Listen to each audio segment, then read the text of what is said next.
Ladies and gentlemen,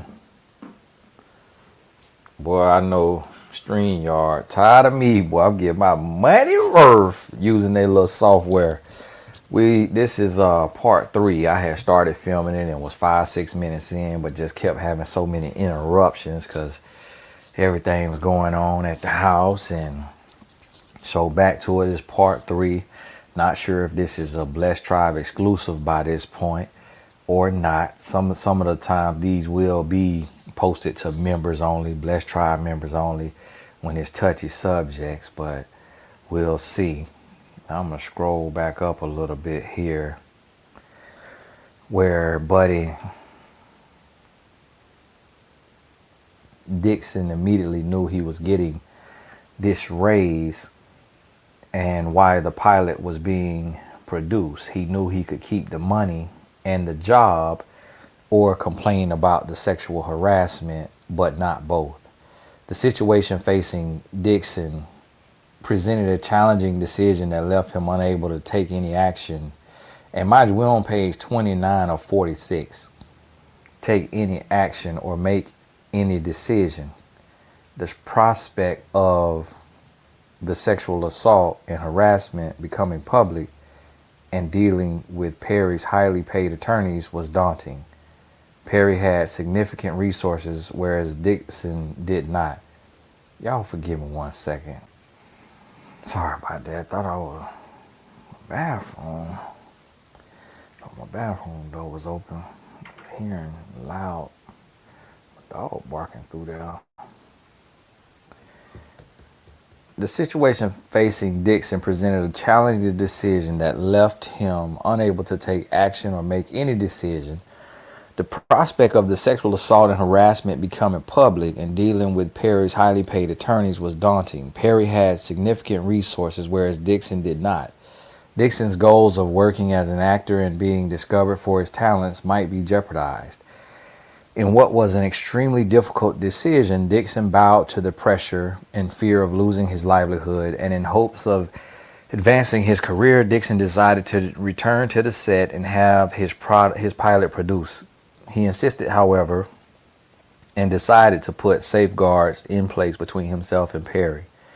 Now, see, of course, right off right there, it sounds like Dixon is okay with the sexual harassment as long as he's getting something out of the deal.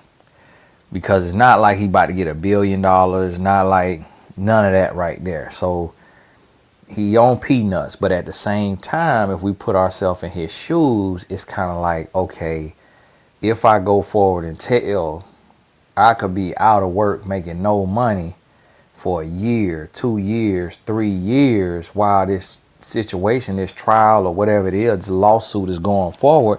And how am I going to pay these attorneys to do this? And if nobody want to pick it up like pro bono or just because it's a civil case, then I'm up the creek.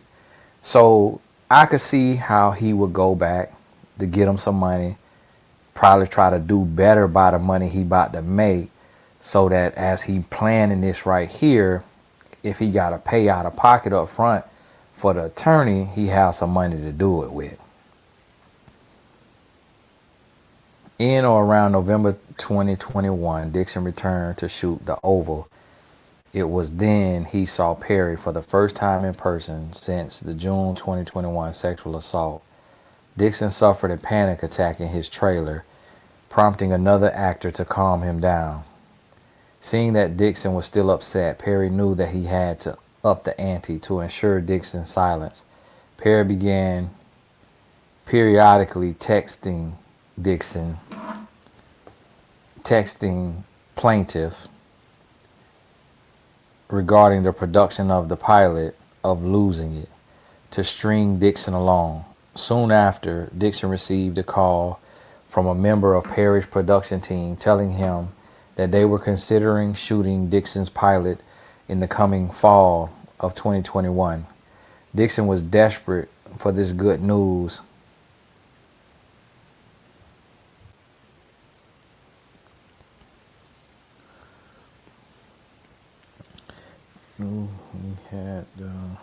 Dixon was desperate for this good news given the uncertainty surrounding his finances and concern about his future. So see, the finances was tight. On or around March 4th, 2022.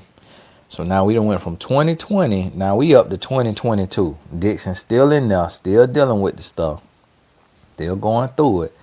Dixon signed a literary purchase agreement for the pilot, giving the rights for the series to defendant Tyler Perry Studios, TPS. Dixon was unaware of TPS's pre-existing television contracts with Viacom CBS, now known as Paramount Global, which would later prevent the sale of Dixon's show to any media outlets or streaming services for 2 years. On or around March 21st, 2022, shortly after seeing each other on the set of The Oval, Dixon and Perry began shooting the pilot. Perry called Dixon following the shoot, telling him that the show would net $2 to $3 million per episode and run for 2 seasons guaranteed. Perry purchased the rights to losing it from Dixon, but did not try to sell it to any network. In fact, Perry was under contract with Viacom CBS, preventing him from selling Dixon's show for an additional 2 years following the purchase. In other words, Perry spent money shooting a pilot for a show and then purchasing the rights to it, knowing that Perry could not sell the show for 2 years. Clearly, this was done for the ulterior motive of silencing Mr. Dixon. As it turns out, Perry had no intention of ever losing it. Perry never made any effort to sell the show or shop it. Perry was only using the show as a quid pro quo to Dixon, holding its production over Dixon's head like the sword of Damocles. Okay, so now y'all getting fancy in the thing. It's like we in the court of law and y'all want to get fancy. The sword of Damocles is an idiom that refers to an impending disaster or the feeling of foreboding in a precarious situation. It comes from a story about a courtier named Damocles who flattered King Dionysius I of Syracuse. The king, tired of the flattery, invited Damocles to a banquet and hung a sword over his head by a single horsehair. The story illustrates that great power comes with great responsibility and peril, and that appearances can be deceiving. Interesting. I have to look that up. Let's see if they got a move on that. I want to see that sword on that horsehair. See, that's what they use weave for. Hold a sword in the air. Well, that weave strong. My goodness. Let me see here where we at. On or around April 9th, 2022, to his surprise, plaintiff received the script for another season of The Oval, in which plaintiff's character, originally written as a grocery store clerk, would play a male prostitute being pursued by a pimp. The character's scenes and story shared eerie similarities to Perry's pursuit of Dixon.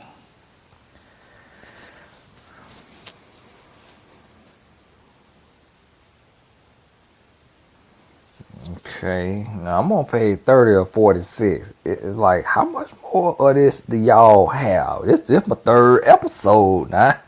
I'm episodic now. It's like I need me a deal now. I'm on episode 3 and still got 16 pages to read. While it was not surprising that one of Perry's characters will end up this way, the timing of change to Dixon was a very clear message. As Dixon continued to read through his scripts, he started to notice that Perry included lines taken directly from things that Perry and Dixon spoke about. Perry stated Perry started to base the script on real life and made it personal. For example, Perry wrote about Dixon that I don't like none of my bees running away. He was making good money for me.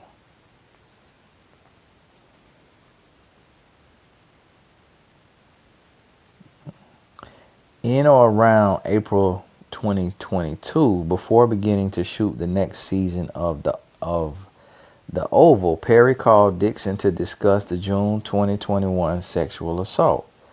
On the phone call, Perry lectured Dixon about how Dixon was overreacting to the sexual assault because of prior sexual assaults in Dixon's life.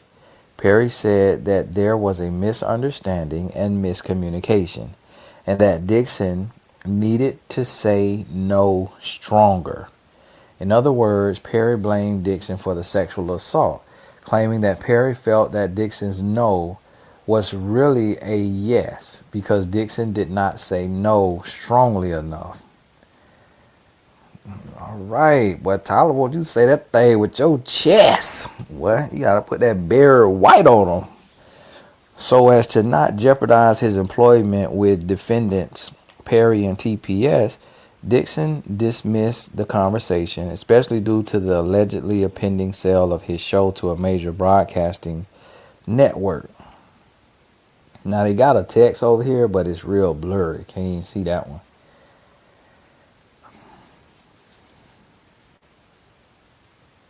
On or around October 28, 2022, after filming a full season of The Oval, Perry told Dixon that despite shooting the pilot, it could take a while to place, and that Perry couldn't do any other television series until his deal was up with Viacom, which would take about 2 years.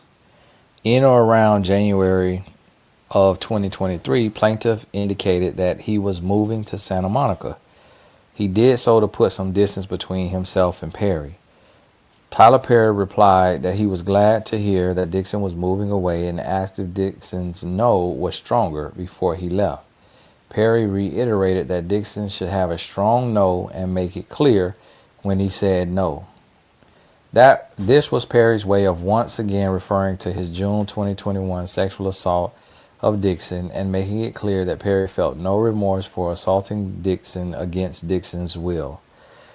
Dixon remained calm considering these triggering comments because he needed Perry to help him with his dreams of producing a show and because Dixon was still a regular actor on The Oval. Even after Dixon moved to California, the quid pro quo harassment and attempts to cover up the sexual assault by promising a show continued. Perry would call Dixon, who felt obligated to pick up Perry's phone calls and respond to text messages.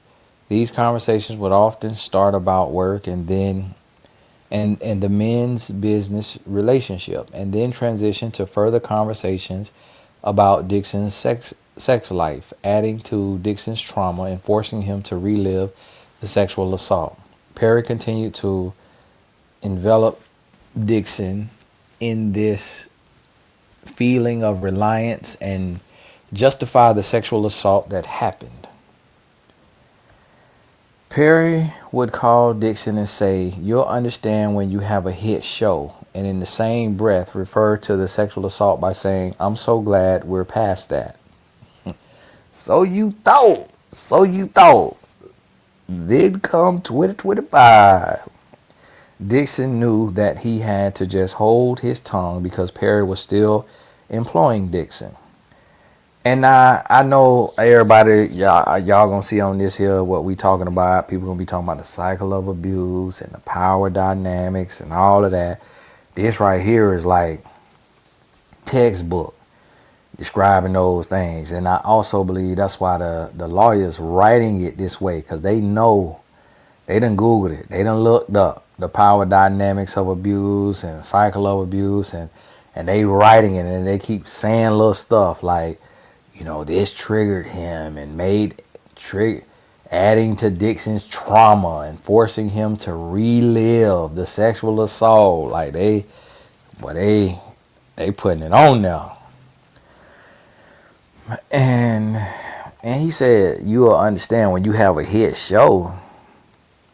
So I'm so glad we passed that. No, I don't know, TP. If we pass that. On or around October 2023, Tyler Perry finally contacted Dixon, indicating that he was going to be finished with his Paramount Global contract in January 2024 and that he would be able to start working on selling Losing It. Perry was just hoping that the statute of limitations would run on Dixon's sexual assault claims before closing the door on Dixon's hope and on the quid pro quo that Perry offered for Dixon's silence. In the same conversation where they are talking about Perry starting to do things with Losing It, Tyler Perry also asked Dixon who he was having sex with. Perry further pushed for details, asking Dixon if he was the giver or receiver in this scenario, or if plaintiff used protection and prep when engaging in sexual acts. Perry continued to probe other intimate details about Dixon's sex life. Perry again told Dixon that Perry wants a partner with whom he could have an emotional and sexual relationship, but who goes back to their partner at the end of the day. In December, now what we gonna see here soon is Perry After Dark. Because with the way TP going, we finna see in 5 years he cross over to saying, it's a different way to reach people, and especially with the word of God, and you got to be more real in what you're depicting, and this is a very real thing in society, and it's finna be some man on man stuff. Because this here, wow. And to be honest with you, I'm gonna be honest with you, they posting pictures of conversations in here too. Now yes, it doesn't say a phone number, it says TP, and rightfully so. They could have deleted his name and just left his number, but then all of us will have Tyler Perry personal cell phone number, and I sure will be hitting them up. I might know a little something on you, so if you want to come off a show and while you in that deal, you need to give me a call. Cause hey, listen, hey, you got to bully the bully. Hey, you better give me a show. I tell what I know. No, I wouldn't do that. I don't know nothing about him anyways. But this is very interesting. Very interesting.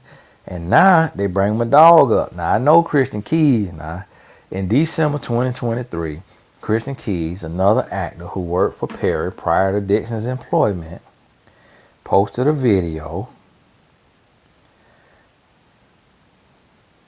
And I'm going to see if I still got that text. Yeah, sure do. December 2023.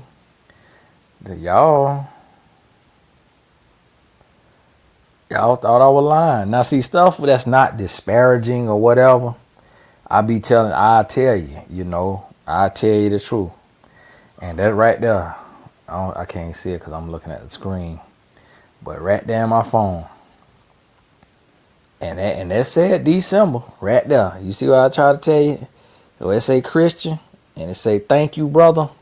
And I say, my brother, Tony Gasser here praying for you. I'm in Europe right now, but one of my clients just sent me your video, praying for your strength and wisdom.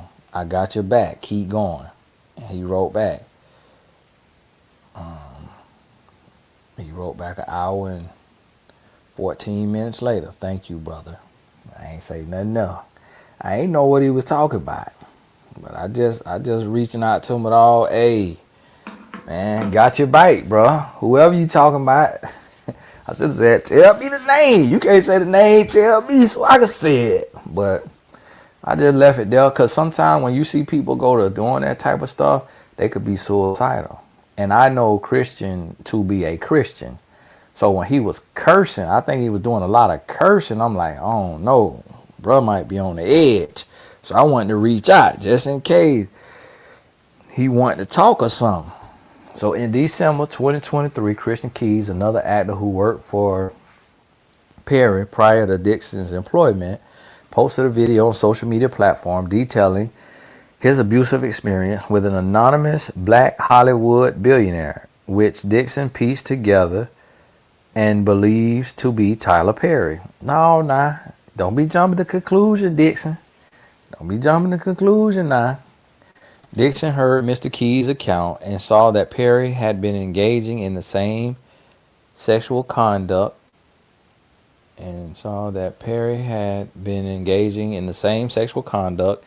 as other actors. Just like the interactions described by Keys, Perry would get drunk, climb into Dixon's bed, and start fondling Dixon's buttocks. Dixon wanted to share his experiences with the media to prevent other actors from being abused at the hands of Perry. Around this time, Perry called Dixon, indicating that he really wanted to find a home for Dixon's television series, again perpetuating the quid pro quo after the sexual assault to keep Dixon and his claims at bay. Then in January of 2024, Perry told Dixon to begin working on a pitch deck for investors for the pilot. Despite having 8 episodes written, Perry only produced 1, claiming that the president of his company, Michelle Sneed, conveniently misplaced the $1 million that were going to be used for the show. During this time, Perry further solicited Dixon's assistance with other films and projects that Tyler Perry was working on. Once again, Dixon was in a position where he could not say no. In or around March of 2024, Tyler Perry indicated to Derek Dixon that the individual who was meant to pitch the pilot became depressed and could no longer pitch the show. This was another excuse for the fact that Perry never liked the show and never intended to sell it. So they got a text right here. Text message convo. Got a text message convo. I can call you later or tomorrow sometime. That's from Dixon. Then Tyler said, you have a really fresh voice and take on things. I don't know where this is going, but I laughed the entire time. I could see the world and the characters. My exclusivity ends in 30 days. I want to take Losing It out to Amazon or Netflix after that and gauge their interest. But I also want to try and get you with the right people to help you make these shows work. They are not for my audience, but we need to find a home for this stuff. I don't want to miss another S Creek. Whatever that is. You know that Eugene brought that to me first and I didn't get it, but I didn't get it.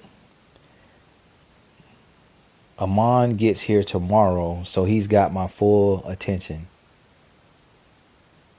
I'll be trapped until the day after Christmas, so let's talk then. I don't know who is Amon. Got his full attention. And if that's a double entendre, it's like this a business partner or this what you want, what you trying to turn Derek into. And then Derek say, wow, I was worried you'd even like it because it's a weird concept. So thank you. Yeah, Derek, I bet it was because you don't know what you're doing. You ain't no writer. Yeah, dreaming stuff up when cheeks go to get grabbed. Let me see.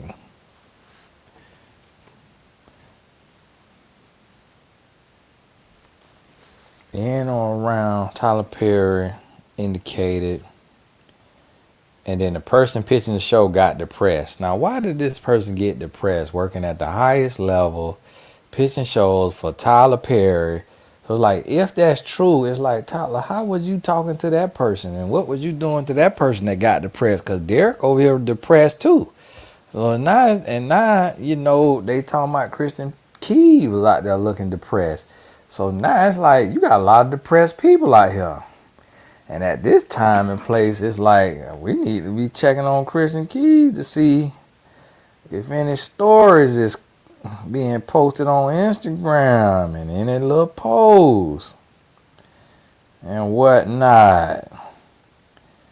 See if anything going on or anything. I don't even follow my dog on IG.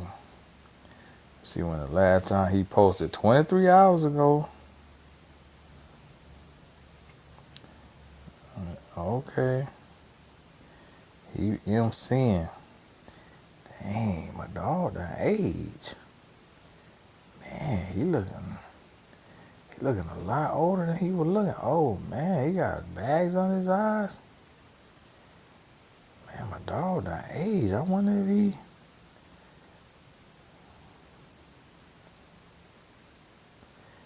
Dang, well my dog aged overnight now.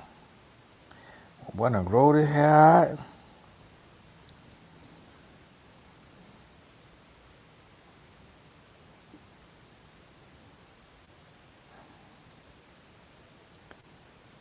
Okay.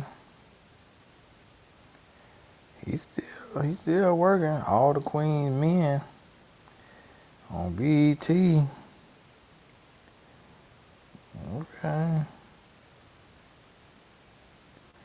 Oh, he with my dog Kareem. I know Kareem. And Kareem's still cool. Yeah, I know Kareem Grimes know where them bodies buried at. Y'all on them stairs. You got them stairs, boy. You go to talking. You go to spilling some beans now. Dog Kareem know what's going on.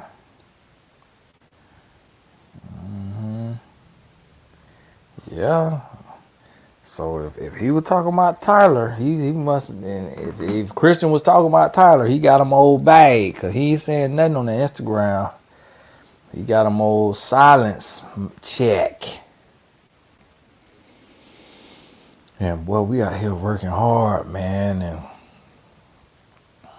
these boys get some cheats grab and get 260 million. Now I ain't saying I want somebody to grab my cheat because I might end up going to prison and can't collect on the 260. But now I do know what to do.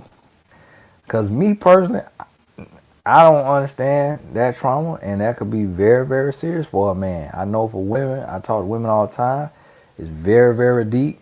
It's very serious. For men, it could be the same. I'm praying I never have to go through it, but I know what to do if I do go through it. Because this right here, I never read a full one of these lawsuits, but this right here, this the blueprint right here. This the blueprint. Say this was another excuse for the fact that Perry never liked the show and never intended to sell it. Now, how y'all gonna speak for that man if he liked the show or not? He might have liked it, but didn't have the network to sell it. Dixon did not get angry and allowed Perry more time to figure things out for the show. Mistakenly sensing that Dixon had forgiven him, Perry started back up with the harassment. Perry continued to harass Dixon, who was still working on the Oval and who was still waiting eagerly for Perry to sell, losing it. Perry would tell Dixon that he loved Dixon, that Dixon should be living his life, and that Dixon should be having sex more. Perry even indicated that he would send Dixon's show to Peter Friedlander at Netflix. Peter like, oh my goodness, Tyler. Now I'm in the suit. You got my name on record for the rest of eternity, Tyler. Your Netflix deal is cut. Now this just came out now. This came out after his #1 show at Netflix. So I wonder if Dixon and his attorneys been sitting on this and they knew something was brewing at Netflix and like, oh, he got the bread now. He can afford this now. But all this was just an attempt to remind Dixon of the sword of Damocles hanging over his neck. Later, Perry told Dixon that Netflix turned the show down. Wow. Told him Netflix turned it down. You hear me? That Netflix turned the show down.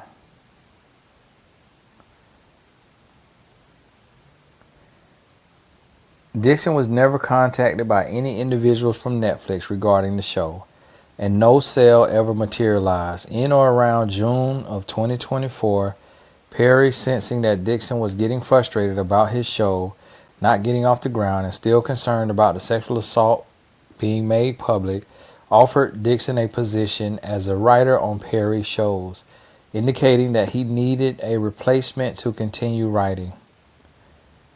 It was only then that Dixon woke up and realized that Perry was never going to be serious about helping Dixon. Perry was only going to do things for Dixon if Dixon played along with the sexual harassment and assault. Perry was only interested in preventing Dixon from exposing the dark side of Tyler Perry. Perry only cared that people still view him as the victim he once was, even now as he took shape as the victimizer. Dixon became sick to his stomach, which we can corroborate. Rather than continue down this path, Dixon took the heroic step of reporting. See how they say heroic? Come on now. Heroic. Come on now. Y'all reach. It ain't like Tyler Perry was doing something to kids and he stepped in to protect the kids. That's heroic. It's like speaking up for yourself as a grown man. That's mandatory. That's what you supposed to do. I'm a heroic. And it's like, man, that's crazy. Like that's what made me think more happened that he told the lawyers that they said we ain't gonna put all that in there for your brand and your image or your kids one day. That's because the word choice they using don't sound like somebody just was getting, some disrespectful text or, got their booty grabbed 2 times.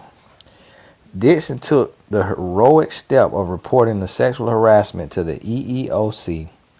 After reporting the sexual harassment, defendants did not make any investigation into the complaint and did not take any steps to prevent further harassment from occurring. Wow. Because defendants took no action to prevent further assault or harassment, Dixon had to quit his job working on the last season of The Oval. Dixon did so even though he was under contract to finish filming and stood to make close to $400,000. Dixon did not want to be sexually harassed or be placed in danger of a sexual assault again. Defendant then retaliated against Dixon. Defendant told Dixon that if he quit and told the other actors why he quit, he would be in breach of his contract. Defendants told Dixon that the only way out was to portray his departure from the show as a medical leave due to the emotional distress caused by the sexual harassment. The leave of absence was to be paid medical leave. Instead, defendant made the leave of absence unpaid and therefore terminated plaintiff's employment causing. Instead, defendant made the leave of absence unpaid and therefore terminated plaintiff's employment, causing Dixon additional loss of income and insult. First cause of action, quid pro quo sexual harassment. Government Code 1249. Plaintiff incorporates by reference and realleges herein each and every one of the allegations contained in preceding and foregoing paragraphs of this complaint is fully set forth herein. At relevant times, Mr. Dixon was employed by TPS and Mr. Perry was responsible for hiring and firing of Mr. Dixon defined in California. Alternatively, Mr. Dixon was an actor on the set of a show Mr. Perry was producing for TPS and was therefore providing services to TPS and Mr. Perry. They were involved in business relationship. So it looked like this all a recap of everything that we've read. Well, and I got a call here in 30 minutes. We're working on my boys' summer program, the Safe House. So right now we got 2 more trips to do with the boys, and then after that, all of my focus will be raising the funds to build a safe house for my boys who are in tough situations and things like that, to be able to go there, lounge, sit, talk with the mentors, have somewhere to stay if they can't stay home that night, or mom into something, dad into something, be able to go somewhere, no drugs, no alcohol, no distractions, do their homework, work with tutors, work on their sports, whatever sport they playing, train, have the trainers come over, have the mentors there. And so it's going to take me a lot. To do it right, it's going to be probably 5 million. To do it barely, I could probably do it at 1 million. So, but whatever God provide, we're going to do it. So thank you to all of my donors, the Tony Gaskins Family Foundation. You mean the world to me and this program.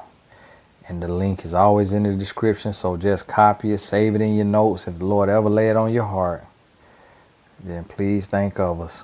And when it comes to fruition, you are welcome to come, hang out, sit down, eat a meal, cook a meal if you know how to cook. We'll eat. Let me see. Yeah, so this is all a recap. Look, I'm on the 8th cause of action. So they got... On these causes of action, they got first cause of action. Second cause of action is work environment harassment. Third is sexual harassment in defined relationship, Ralph Act. The next one is workplace gender violence in violation of California Civil Code 52.4. The next one is violation of the Bain Act in violation of California Civil Code 52.1. The next one is Civil Code 1708.5, sexual battery. The next one is sexual assault. Whew, man. That's the 7th cause. Eighth cause of action, negligent hiring, supervision, or retention of an employee. 9th cause, intentional infliction of emotional distress. 10th cause, retaliation. Man. Prayer for relief. Prayer for relief. I ain't know they do that. Plaintiff prays for judgment as follows: for special, general, punitive, and compensatory damages according to proof at trial, for reasonable attorney's fees, expert witness fees, and other litigation expenses pursuant to law, for injunctive relief where the court deems appropriate, for all other relief the court deems appropriate and just, for a total amount of damage, including punitive damages of $260 million. June 13, 2025. Woo! What a bombshell. What a bombshell. And my thing, I say like this right here. I'm not happy about that for Tyler. Would not wish that on my worst enemy. But if it is true, I'm happy it's coming out. Because if that's true, to be that big, with that much power, with that much money, with that much influence, with all that, could be seen as a blessing. If it's from God. Don't know if it's from the devil. But if it's from God, which it don't seem like it is, to behave like that and to move like that. But the thing about it is, what one thing I realize is that is how men shoot our shot. And if we not being told directly, hey, no, I'm not interested, I'm not there, don't want to talk about that, don't want to do that. Because you got to realize there's a lot of people that Tyler Perry just strictly doing business with.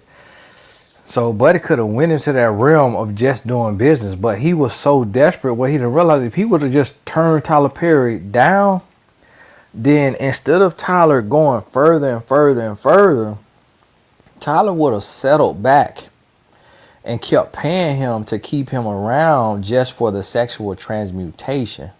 Because what you got to realize about that sexual energy, although we desire to fulfill lust, if that lust cannot be fulfilled, it then just turns into sexual transmutation, where you take that sexual energy that you feeling and then you put it into your work. So it sounds like Tyler was highly attracted. He's highly attracted to this guy. If that guy wasn't giving him no play, no feedback, then Tyler would just take that and dump all that into his work.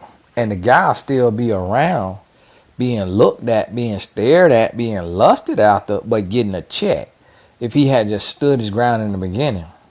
And it's like, okay, if he cut you, he let you go, now you get an agent in Atlanta and you go on every audition you can, and having Tyler Perry project on your resume, at least that serves for something.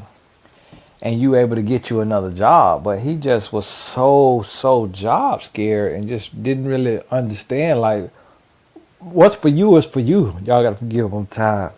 What's for you is for you. Can't nobody stop that. Tyler Perry can't stop that. Nobody can't stop that. Your gift is your gift. But you know, he kept going and going, which it's gonna make it look like that he hard to trust, because it's like, it sounds like you was in no imminent danger, but you kept it going because you wanted something out of the deal. And had you got your show, how do we know you wouldn't have kept it going and just kept entertaining? And then what do that look like? How do that look ethically if you put up with this man's verbal and a couple of physical, but you, for the most part, it's verbal. You put up with all his verbal advances just to get you a show. And then when you get you a show and now you making money and you on your own feet, now you're going to cut all ties with him, because now he can't hurt you. He can't, because he done put you on. So then at that point, you would be no better than him. You use him and allow sexual advances so that you could advance in your life. And the same thing he'll be doing, using sexual advances to pretend he's going to advance you in your life. So that's crazy. That's crazy. But hey, God bless you. Keep your head up. All the important links in the description. And we'll be moving on to regular scheduled programming. My wife and I, we going to Turks and Caicos. So if there's any good restaurants over there and you live in Turks or went to Turks, let us know if we need to pop outside of the resort and go get some good local cooking. If not, we'll be at the resort eating their little fancy food or some whatever they got. But God bless you, and we'll talk soon.